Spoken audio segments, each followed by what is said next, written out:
Yo guys, it's Matty K here, and what I want to talk about today is how to actually generate a winner effect inside you so you can stack wins, so you can dominate in life. And I want to actually teach you how to develop a champion's mindset. So I genuinely believe that I have developed, or at least I'm on the trajectory to doing so, a champion's mindset. And I've got a few different things that I want to talk about to actually get you on that trajectory, and how this actually allows you to open up your winner effect so you can absolutely crush it in life. So the first thing that I want to talk about, and you guys might be familiar with this, it is something called a growth mindset. So I want to give you an extreme example of this. I just started my sales job recently, or 4 months ago. When I initially began, I wasn't the greatest at it. I'll be straight up. I was hit or miss. I was decent, maybe slightly above average. What I did that separated me from every other person is my mindset was very growth oriented. So I'll show you this over here. What I actually did was, after every single day in the field out selling, I would take my journal. I would write down everything that happened. I'd write down what I feel like I did well. I would write out certain different pitches I did and what I feel like I did well and could tweak. And I'd write out what I want to work on for the next day. And I'd write out how I want to work on it for the next day. And then I'd write that in a text message. I'll send it off to my boss and tell him this went well, these certain interactions, this happened, this is what I want to work on, this is how I want to work on it, can you help me with this tomorrow? Or I'd say I tried this but didn't quite get that result. I was very like a scientist. So doing my sales, my journal, this is a new one, but I have a journal that is just completely full of just day after day after day of selling and all the different experiences and interactions that I had. So becoming like a scientist, I used to do this when I went and did cold approach at the clubs. I tried to talk to girls. I'd actually write down all the different interactions I had, and the ones that went well, the ones that didn't go well, what I think happened, certain things I said that went well, just different ways I acted, different ways I felt, and how that affected the results. And I'd just be like a mad scientist trying to figure out a trend, trying to figure out what caused like a good performance, what caused a bad performance, what caused different varying results, and everything like that. So my mind has always been wired to be very, very growth oriented. And I think this is the key, because I've noticed with a lot of people is that they become stagnant. They get into a set way of doing things, and even a set way of living life. You'll notice this with a lot of people.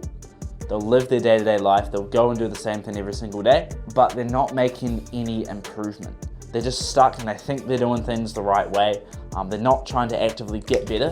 Whereas me, for example, I'm trying to get better every single day. The growth mindset is the key. It's always being open. It's always knowing that there's always levels to this.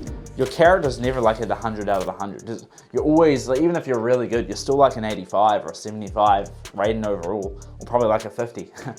So there's always room to improve. You can always learn new things. There's always people you can learn something on, and there's always ways you can adapt and change what you're doing. So I want you guys to get into the habit of really being growth-minded oriented in everything you do. Like, it could be these videos. Like, I can make this video right now, I can review it afterwards, and I can analyze the way that I was speaking. I can analyze the way I'm editing these videos. I can analyze the way I do thumbnails. I can analyze the way I do my titles. I can analyze, maybe I need to do more stories, or maybe, I don't know, I could be doing anything. Like, I just have to look at it, believe there's ways that I can improve. Maybe I can send my videos off to different people that are experts in the field, get feedback off them. They'll give me feedback. I'll then analyze that feedback, figure out what I need to improve on, implement that in the next video, rather than just posting the video and being like, all right, it's done, on to the next thing. So always trying to seek improvement. And this is the key, because when you do this, you create a compounding effect where you make one small improvement, and then you make another small improvement, and then another, and another, and another, and another. And all of a sudden your rate of progress, it doesn't just go linearly like that, it actually compounds upon each other, and you start to move like that. If you've ever read a book before, I want you guys to read this one. It's called The Compound Effect by Darren Hardy.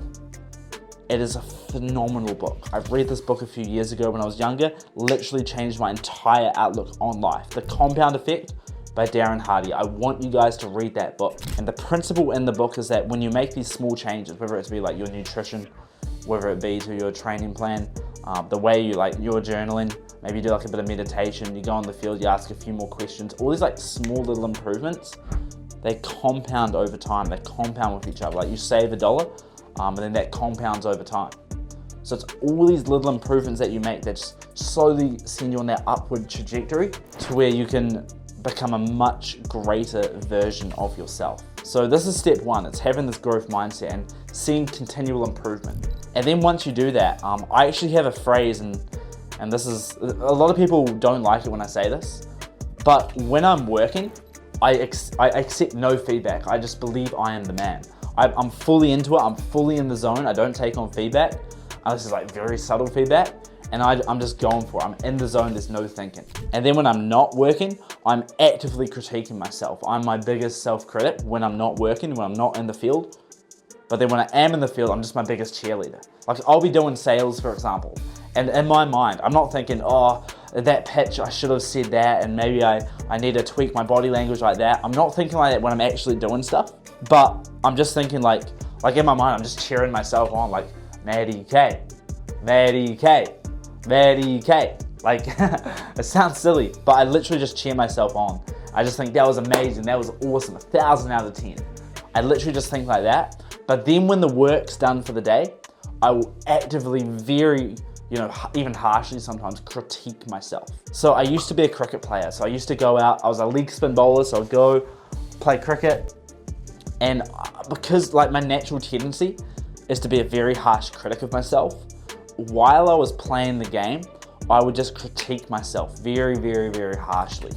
And I'd think, oh, my front arm like wasn't reached out enough, and maybe my arm was a bit too low, and maybe my wrist position wasn't right, and my head position, and I'd be overthinking everything like crazy. When I started the sales job, I used to do the same thing. I think, oh, I messed up that part of the pitch, I messed up that, I shouldn't have said that, forgot to say that. That's just like my natural tendency. So it's amazing to be like a self-critic of yourself and constantly judge yourself and trying to improve. But when you're actually in the middle of it, that's not gonna help your performance. When I let go and I just started cheering myself on when I was playing cricket, my performances, my bowling got way, way better. When I'm selling in the field right now and I'm just fully in the flow, I'm not judging myself at all, it's just all positivity going on in my mind, my selling goes through the roof. It's the same if I go to the clubs and I do some cold approach and I talk to girls. If I'm just constantly cheering myself on and I'm like my own biggest cheerleader, I'm just cheering myself on, Maddie K, you're doing great, then my performances skyrocket because I just get into a flow state, and all the mental bandwidth, all the critique that I've already done in the past and all the work-ons I've actually worked on, they just come to you when you're in that present state, when you're in the flow. But when you're critiquing yourself and when you're self-judging yourself, that's when you stifle up and you can't actually fully express yourself freely. I think I just clamped up there. Too much self-judgment.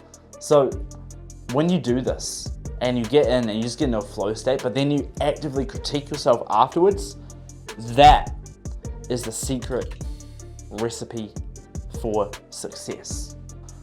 So this is literally the definition of the champion's mindset, is adopting this growth mindset as opposed to the fixed mindset. But while you're in performance, it is being in a flow state and not critiquing yourself at all. Is that fine balance of critiquing and not critiquing while you're performing. So this literally took me years to understand, but once I understood it, my results went up massively in everything that I did. So I hope you guys found value and enjoyed this video, and I'll see you in the next one.